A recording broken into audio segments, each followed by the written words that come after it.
আসসালামু আলাইকুম রহমতুল্লাহ। Home tutor একাডেমিতে তোমাদের জানাই স্বাগত। আশা করি তোমরা ভালো আছো। আজ আমি তোমাদের সাথে আলোচনা করব অষ্টম শ্রেণীর গণিত তৃতীয় অধ্যায় ঘনবস্তুতে দ্বিপদী ও ত্রিপদী রাশি খুঁজি। তোমাদেরকে বলতে চাই, তোমরা যদি আমার চ্যানেল নতুন হয়ে থাকো অবশ্যই চ্যানেলটিকে সাবস্ক্রাইব করিও। তাহলে আজকে আমাদের মূল আলোচনা বিষয় হচ্ছে মূলত এই যে প্যাটার্ন কি করে পর্যবেক্ষণ করি। আর তোমরা যদি আমার আগের ভিডিওগুলো দেখতে চাও, আমি ডিসক্রিপশনে লিংক দিয়ে দেবো, তোমরা চাইলে সেখান থেকে দেখতে পারো। তাহলে এখানে আমাদেরকে কি বলতেছে, যে প্যাটার্ন গণিতের একটি খুবই গুরুত্বপূর্ণ বিষয়। তোমরা কি জানো যে গণিতবিদরা বা বিজ্ঞানীগণ কোনো তথ্য দেওয়ার আগে এবং প্রমাণের আগে কি করেন, তারা যে বিষয়ে তথ্য দিবেন সেই বিষয়ের কিছু ঘটনা গভীর মনোযোগ দিয়ে পর্যবেক্ষণ করেন এবং ঘটনাগুলোর একটি প্যাটার্ন বের করেন এবং সেই প্যাটার্ন অনুযায়ী একটি তথ্য দেন এবং পরবর্তীতে গাণিতিক যুক্তির মাধ্যমে বা ল্যাবরেটরিতে পরীক্ষার মাধ্যমে সেই তথ্য কি করেন, প্রমাণ করেন। একজন গণিতবিদের মতো আমরাও ঘনবস্তুর আয়তনের সম্পর্ক প্যাটার্ন পর্যবেক্ষণ করে দ্বিপদী রাশির ঘন এর সূত্র কি করব, বের করব এবং সূত্রগুলো কি করব, প্রমাণ করব। অর্থাৎ আমরা সমীকরণ 1 নং অনুযায়ী আমরা কি করতে পারি, বা সমীকরণ অনুসারে আমরা লিখতে পারি। অর্থাৎ আমাদের সমীকরণ 1 নম্বরটা কি ছিল, আমরা যদি একটু তাকাই, মূলত আমাদের হচ্ছে সমীকরণ এই যে এটা ছিল আমাদের 1 নম্বর। অর্থাৎ এক বাহুর মান দেওয়া ছিল আমাদের কত হচ্ছে 8, আর অন্য বাহুর মান দেওয়া ছিল মূলত হচ্ছে কত 5। অর্থাৎ 8 আর হচ্ছে 5 এর সমন্বয়ে আমরা কি তৈরি করব, একটা ঘনবস্তু তৈরি করব। তাহলে দেখো, তাহলে আমরা কি লিখতে পারি, যে মনে করো এখানে একটা কি রয়েছে, আমার ঘনবস্তু রয়েছে।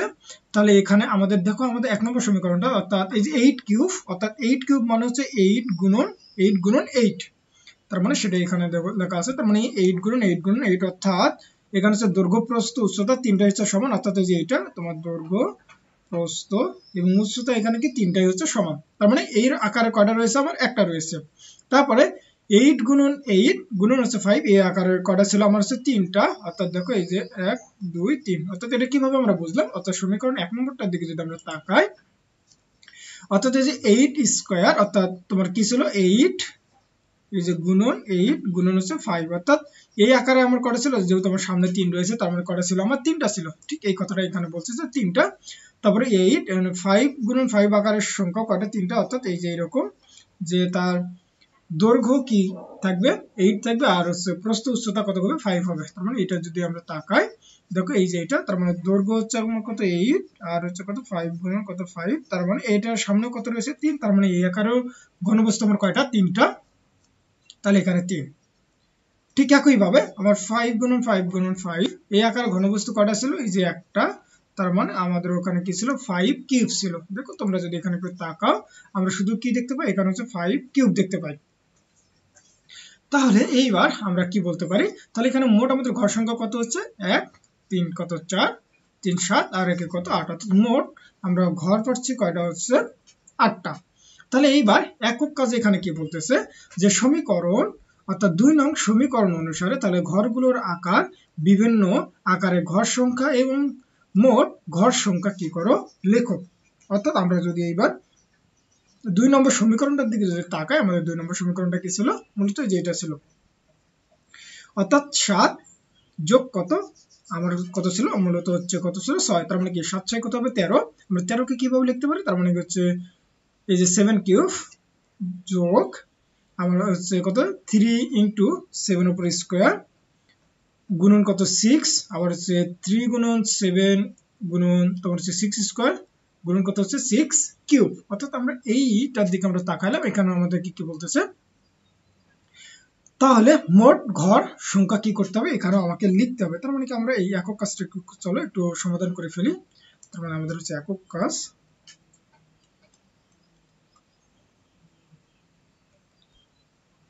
চলো একক কাজ আমাদের কি এখানে তাহলে আমাদের সংখ্যাগুলো কি দেওয়া ছিল, মূলত হচ্ছে এই আমরা যদি একটু তাকাই, আমাদের সংখ্যাগুলো দেওয়া ছিল মূলত হচ্ছে 7 আর কত 6। তাহলে আমরা এবার হচ্ছে কি করব, 7 আর 6 দিয়ে কি করব, সমাধান করব। তার মানে আমাদের সর্বপ্রথম হচ্ছে কি লিখবো, যে 7 গুণন 7 গুণন হচ্ছে কত 7, তার মানে এত আকারের হচ্ছে ঘর সংখ্যা কয়টি, আমরা এত আকারের ঘর সংখ্যা মূলত হচ্ছে কয়টি, একটি। আবার এইবার আমাদের হচ্ছে কত তারপরে এই যে 7 গুণন 7 গুণন হচ্ছে কত 6 আকারের হচ্ছে ঘর সংখ্যা আমরা হচ্ছে কয়টা পাবো, মূলত হচ্ছে এখানে কয়টা ছিল আমাদের, অর্থাৎ এই যে এই আকার হচ্ছে একটা, আর এখানে মূলত 7 গুণন 7 গুণন 6 মূলত হচ্ছে 3টা, তার মানে এখানে লিখবো হচ্ছে 3টি।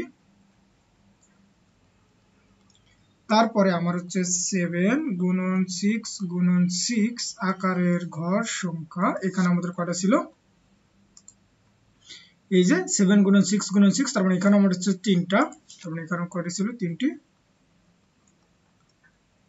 তারপরে 6 গুণন 6 গুণন 6 আকারের ঘর সংখ্যা ছিল আবার কয়টি, আমার হচ্ছে একটি, অর্থাৎ দেখো আমরা এখানে হচ্ছে 6 কিউব আমার কয়টা ছিল, একটাই ছিল।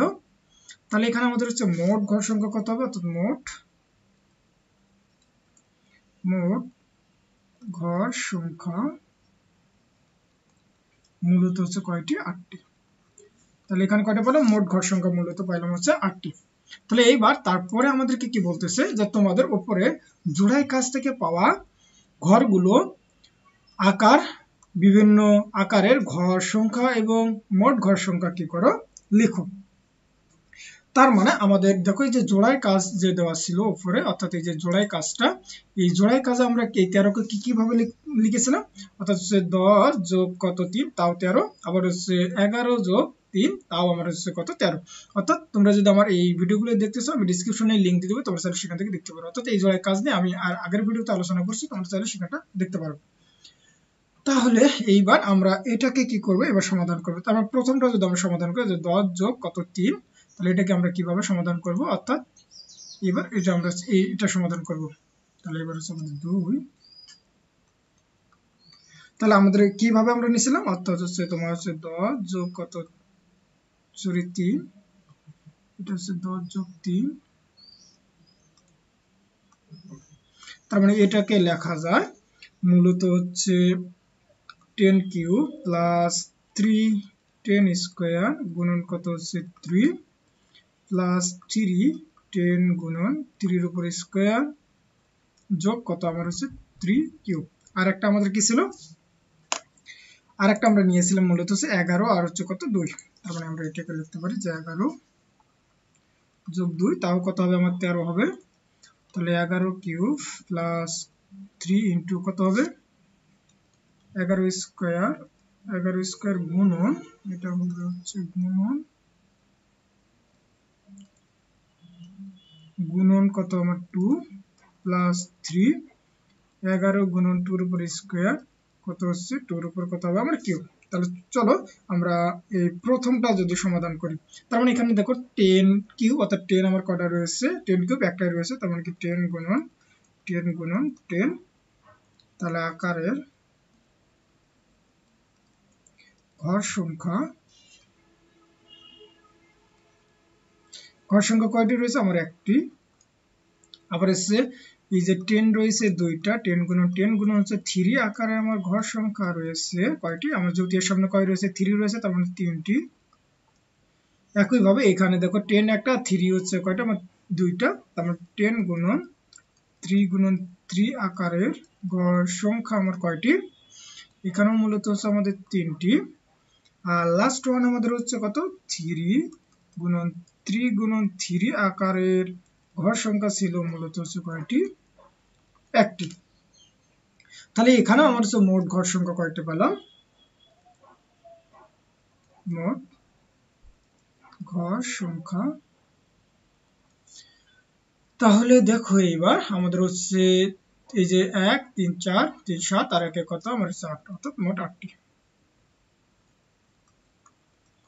কথা। তোমরা একই ভাবে মূলত হচ্ছে এই যে পরেরটা, অর্থাৎ 11 আর 2, এটা কিন্তু খুব সহজে কি করতে পারবে, এখান থেকে বের করতে পারবা।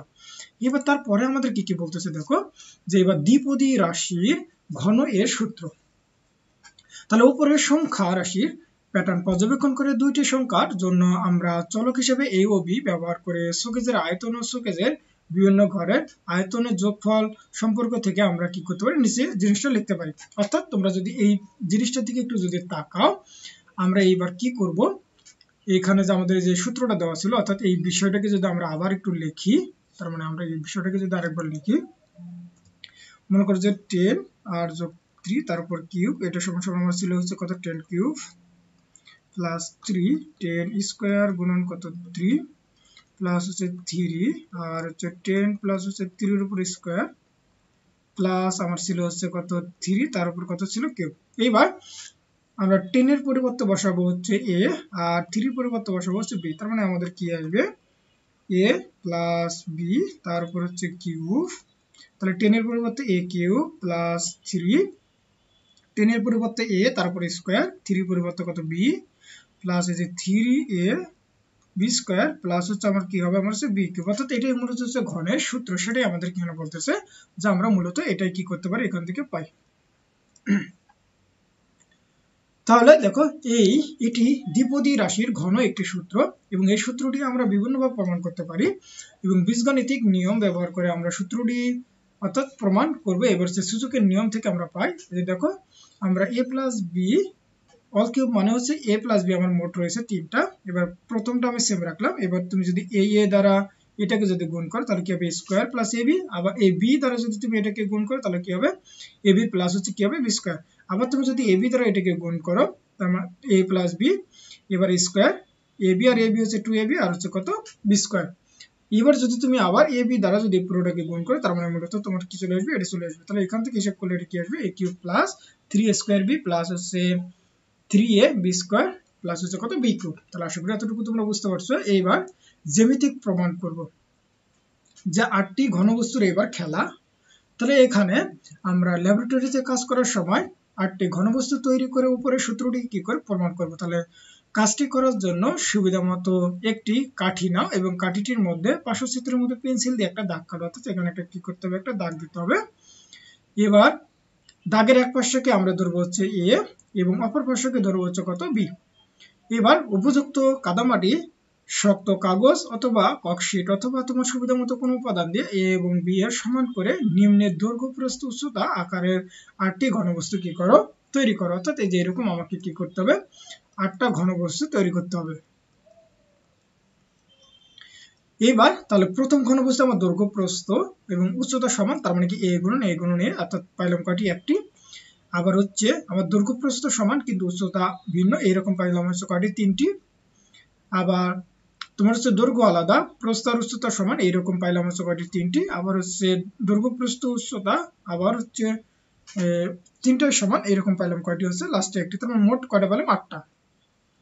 অর্থাৎ এবার এই যে নিচের কাজগুলো করো। অর্থাৎ এইগুলো মূলত হচ্ছে তোমাদের যে স্কুল আছে সেই স্কুলে প্র্যাকটিক্যালি তোমাদের শিক্ষকেরা এগুলো হচ্ছে করাবে। তোমরা অবশ্যই শিক্ষকদের থেকে এগুলো খুব একটু ভালোভাবে একটু বুঝে নেবে যে আসলে কিভাবে এই ঘনবস্তুগুলো এখান থেকে কি করা হচ্ছে তৈরি করা হচ্ছে। অবশ্যই তোমরা শিক্ষককে একটু বেশি বেশি করে প্রশ্ন করবে যাতে তোমরা এগুলো সম্পর্কে একটু ভালোভাবে কি করতে পারো বুঝতে পারো। আর তোমরা যদি প্রশ্ন যদি না করো তোমাদের শিক্ষকেরা কখনোই তোমাদেরকে নিজ থেকে এগুলো বোঝাবে না। হ্যাঁ, তোমরা অবশ্যই তোমাদের শিক্ষকদেরকে বেশি বেশি করে প্রশ্ন করবে। তাহলে এবার দ্বিপদী রাশির বিয়োগের ঘন এর সূত্র।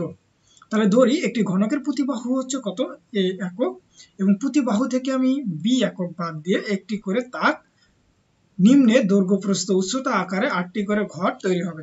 তার মানে আমাদের হচ্ছে দৈর্ঘ্য থেকে আমি যদি হচ্ছে b একক বাদ দেই তার মানে এরকম ঘর আমি পাবো কয়টা একটা। আবার হচ্ছে a মাইনাস b আবার হচ্ছে a মাইনাস b আর হচ্ছে b এরকম আকারে পাবো হচ্ছে কয়টা তিনটা a মাইনাস b আর b গুণন b পাবো হচ্ছে কয়টা আবার তিনটা। আবার b গুণন t করে পাবো আমরা হচ্ছে একটা। তার মানে এই ক্ষেত্রে আমরা মোট কয়টা পাচ্ছি 8টা পাচ্ছি। তাহলে এইবার এই 8টি ঘরের আয়তনের যোগফল ঘনকের আয়তন অর্থাৎ a কিউবের কি হতে হবে সমান হতে হবে। তাহলে আমরা a কিউব সমান সমান কি লিখতে পারি অর্থাৎ এই তিনটারে এবার কি করে দেবো আমরা হচ্ছে যোগ করে দেবো। তাহলে যোগ করে দিলেই মূলত হচ্ছে এখান থেকে হিসাব করলে আমাদের কি চলে আসবে এই যে এরকম একটা জিনিস চলে আসবে। হ্যাঁ, তাহলে আমরা এখান থেকে দেখো a মাইনাস b কিউব সমান সমান আমরা কি পাচ্ছি তার মানে a cube minus 3a square b plus 3ab square minus কত b কিউব। অর্থাৎ তোমাদেরকে এখানে যে আমরা দুইটা ঘনের সূত্র পাইলাম এই দুটো সূত্রই মূলত হচ্ছে কি করতে হবে মুখস্থ করতে হবে। এত কিছু তোমার না জানলেও হবে, তোমরা অবশ্যই এই যে a plus b all cube সমান সমান যে এটা মুখস্থ করতে হবে, a minus b all cube সমান সমান যে এটা, তোমাকে এই দুটো মূলত অবশ্যই মুখস্থ করতেই হবে। তাহলে আশা করি বুঝতে পারছো। আজকের মতো এই পর্যন্তই। তোমরা সকলেই ভালো থাকবে সুস্থ থাকবে। আল্লাহ হাফেজ।